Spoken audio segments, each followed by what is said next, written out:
Malachi 3. New International Version. 3.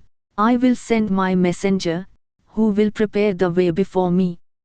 Then suddenly the Lord you are seeking will come to his temple, the messenger of the covenant, whom you desire, will come, says the Lord Almighty.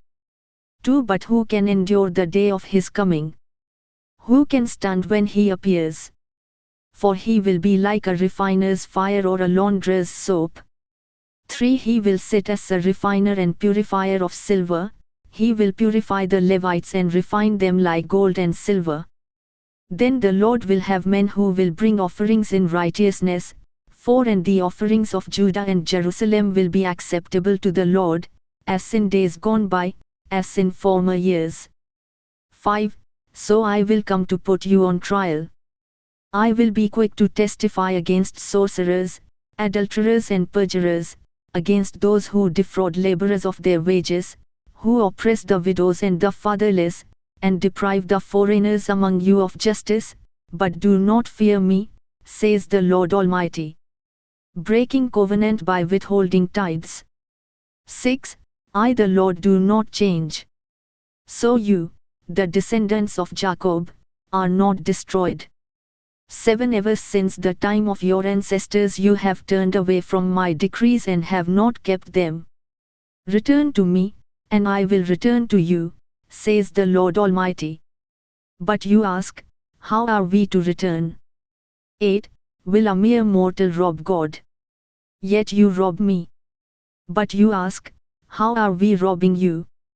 In tithes and offerings 9. You are under a curse, your whole nation, because you are robbing me. 10. Bring the whole tithe into the storehouse, that there may be food in my house. Test me in this, says the Lord Almighty, and see if I will not throw open the floodgates of heaven and pour out so much blessing that there will not be room enough to store it. 11. I will prevent pests from devouring your crops, and the vines in your fields will not drop their fruit before it is ripe, says the Lord Almighty. 12. Then all the nations will call you blessed, for yours will be a delightful land, says the Lord Almighty. Israel speaks arrogantly against God. 13. You have spoken arrogantly against me, says the Lord. Yet you ask, what have we said against you? 14. You have said, it is futile to serve God. What do we gain by carrying out his requirements and going about like mourners before the Lord Almighty? 15. But now we call the arrogant blessed.